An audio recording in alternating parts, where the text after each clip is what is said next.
আসসালামু আলাইকুম এভরিওয়ান। আউযু বিল্লাহি মিনাশ শাইতানির রাজিম। বিসমিল্লাহির রহমানির রহিম। I hope you are very well.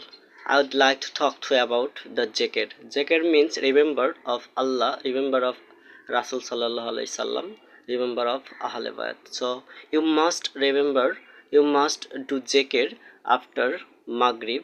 So I think that you will benefit it a lot of times. So I think that you may remember of Allah and Allah must remember you. You will remember Rasul sallallahu alaihi wasallam, peace be upon him, and Rasul sallallahu remembers you. So that's why. Uh, how do you remember?